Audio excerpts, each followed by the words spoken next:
Good evening, class. I want to take this opportunity to thank the Ebishta, Master of the Universe, Ribono Sheo Olam, Urishon and Acharon, first and last, Alpha and Omega, Baruch Kevod, Adonai Mimkomo.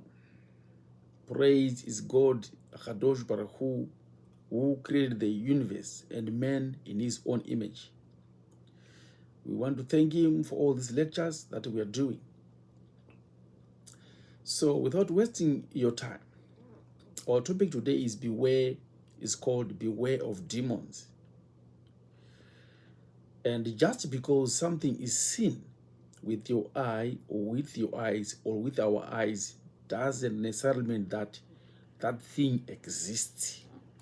So we're going to be guided by Genesis chapter 6 verse 2. It talks about sons of God, Bnei Elohim, marrying daughters of men and producing or having children called Banim Shovamimi, meaning mischievous daughters, mischievous sons, or demons. But the sender, the sender of our study today is going to be Lilith, a female demon. And towards the end of the presentation, I'm going to talk about incubus, these sons of God. But today our emphasis is on Lilith. We want to start about Lilith. Who was Lilith? And at the end of the presentation, we're going to talk about those incubus, the sons of God, at the end. But the most important figure today is to learn more about Lilith. From the Midrashi, Lilith was the first wife of Adam before Eve. God first created from the Midrashi. It's not in the Bible. From the Midrashi, Lilith was created from the earth at the same time with Adam Arishoni.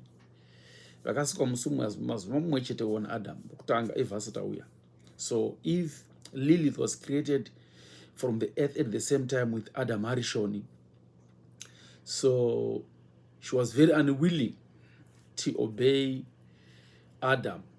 So unwilling to forgo equality, she disputed with Adam Arishoni. They had a fight with Adam Arishoni. Then she pronounced God's name and ran away and flew into the air. Now when Adam was trying to communicate, to say, "Oh, come, my wife, let's talk. No, we're just human beings, we can argue, let's talk." She flew away. And then Adam had to go and plead with God to send 3 angels to get in touch with the air. These angels were Sanvei and Sanavei and Samangalaf. Samangalaf was the lead of these 3 angels trying to grab her to come back to Adam. But she flew, she ran away.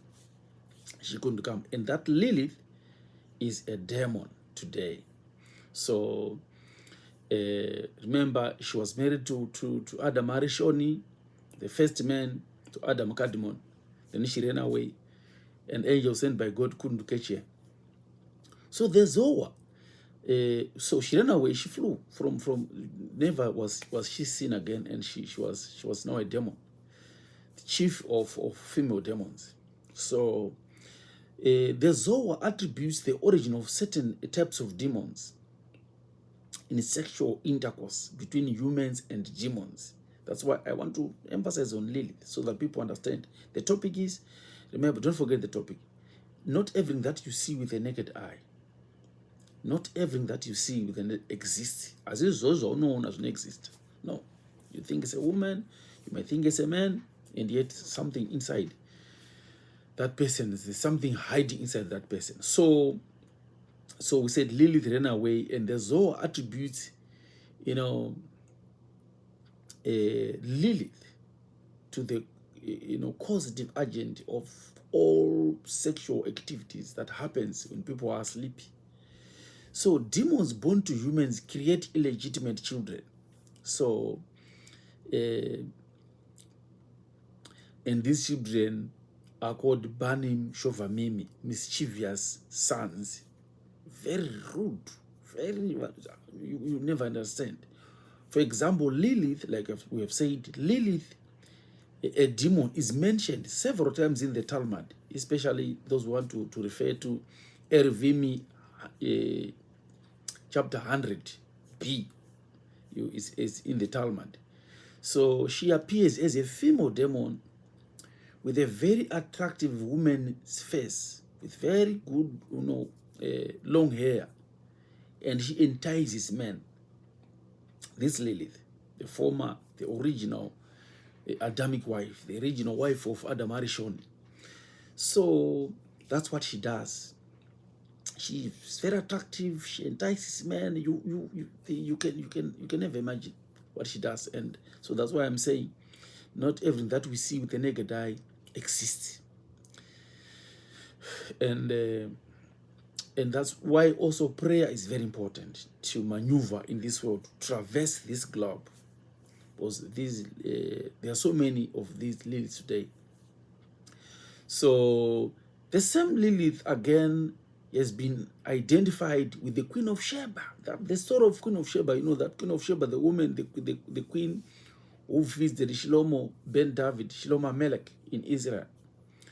This story is based on the Jewish and Arabic writings, that the Queen of Sheba was a demon, was a genie and a half human, was a genie, a demon and a half human who slept with Solomon, King Solomon, or Shlomo Melech. When she came there, Solomon didn't know. As clever as Solomon was, he was enticed and slept with the demon, Queen of Sheba, and he thought Queen of Sheba was a beautiful woman, and yet she was half a demon and half a human being. That was Lilith. That is the reason she's on earth. That's the reason sometimes, committing adultery is very, very, very, very, very difficult to stop, because sometimes these are some forces. Lilith is very forceful, and the level of magnetism she has is unparalleled. So prayer becomes very important. So, like we said, she divorced. She didn't want to live with Adam Arishoni, and there's a fair amount of conjecture that related to the story of Job. We are told that his 7 sons and 3 daughters were slain by a force from Sheba, and from the Tagumi of Enkelos. That's an Aramaic translation of a Hebrew Bible, Tagumi of Enkelos. The Tagumi states that Lilith was an instigating force that caused the destruction of Job's children. So in Ashkenaz folklore, she's depicted as a snatcher of men, or a seductive dancer. That's what she does. So beginning the 16th century, people believed that when a babe laughs during sleep, during sleep, that was an indication that Lilith was playing with the child. So it was advisable that the mother would wake up and tap on the babe's nose to avoid the danger.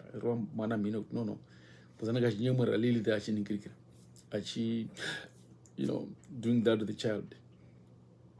So that's the story about Lilith. She was married to Adam. She was created at the same time with Adam Arishon, the time he was created. And I don't know what happened. They quarreled. She was very argumentative, and she fought Adam Arishon, and then she flew away. So you need to be very careful in this life. Not all that you see with the naked eye exists. What are we saying? You are saying beware of demons wherever you are. You may think you are married to someone, you think you are married to a person. If you're not careful, that's why prayer is very important. I will repeat this. Some people are married to demons without even knowing. It's very difficult. We are saying Shlomo Amelech, Solomon, at his level, was a highest tzaddik of all the time. He didn't know that, the Queen of Sheba was a demon, was a half human and half demon. And Solomon slept with the genie, with Lilith. Solomon, Solomon, King Solomon. So you would know. Prayer is very important. Pray. Let's pray to God always, so that God will defend us from these marauding demons of the world. And you have heard that you could be married to someone who is a demon. How do you know it's a demon? Some certain behaviors, some indecorous behaviors with some people. You will never understand that. Is this a person or a demon? What do they do? How can someone take an ex-demo and chop a woman's neck and decapitate? How can someone take a knife, banga, and cut someone's throat? So demons are there. In this world, people, they try to be clever. We try to be clever because of this technology and innovations. We think demons, as long as God exists, the Sitra Achra, the demonic world is there. So be very careful, especially to young guys, to young ladies, before you get married. Verify the fact. Am I going to marry a demon? Is this person a demon? There are so many ways to verify. So that's Lilith. So she entices. That's what she does.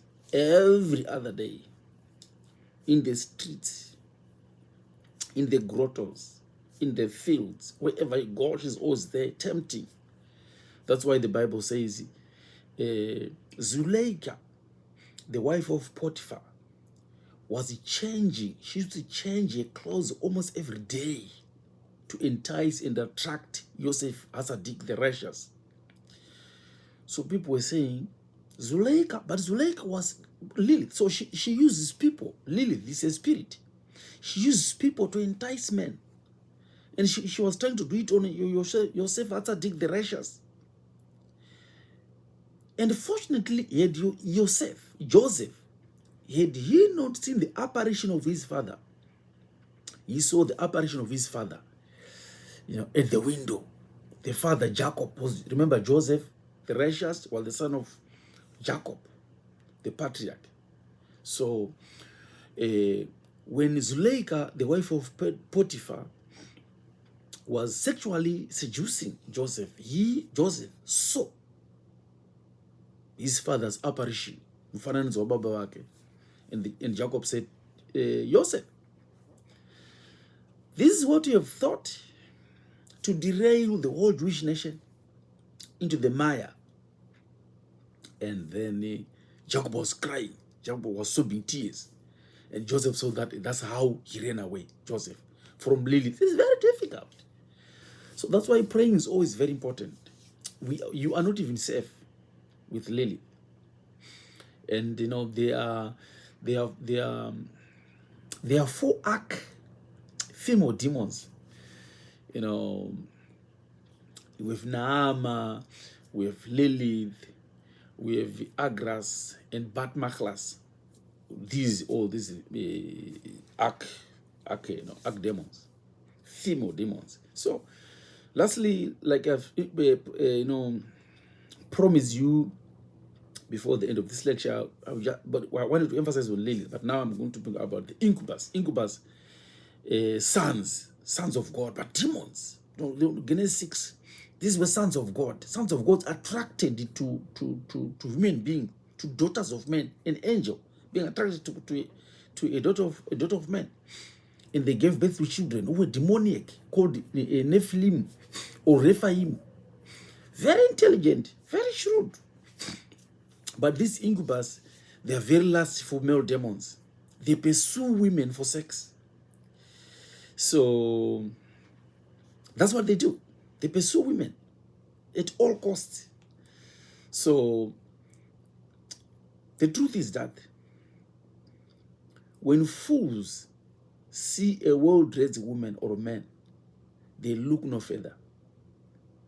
But thinking men or thinking people or thinking women know that the style of one's clothing, the style of one's habiliment has nothing to do with the body inside.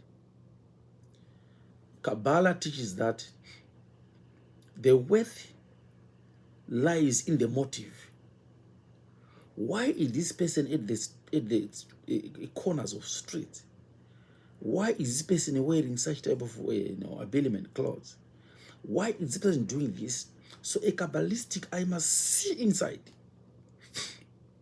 But remember, once you are caught, you are done.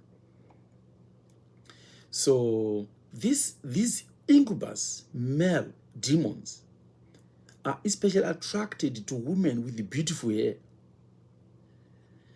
to young virgins, to chaste widows, and all devout females. The incubus, they need such people, these incubus. That's what they want.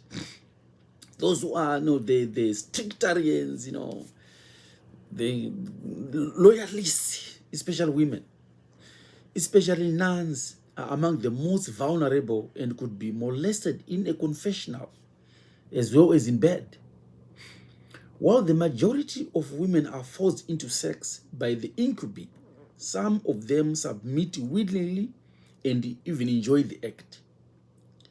It once happened that, at some place, it happened like that, and the rabbis proved to people that, you see, this was not a human being.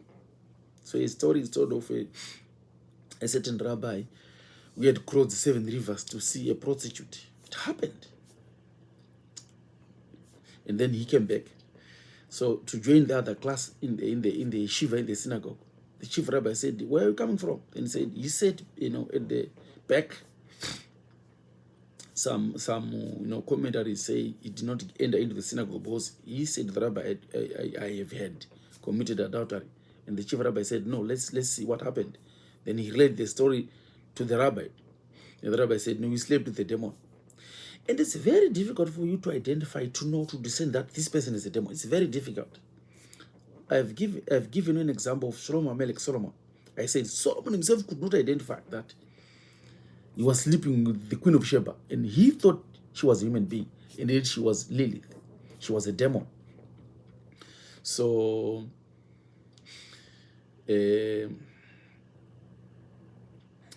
what can I say? Incubus are not interested in procreation. They are not. What they want is sex. And the Torah says, the Midrash says, they have an ability, these incubus, to impregnate a woman. They don't possess their own semen, but they collect it from men in nocturnal emissions. So let's be very careful. As we advance in technology, the demonic world also advances in their demonological technology. So how then do you know that this is a demon? Mabasa avo anaonekwa.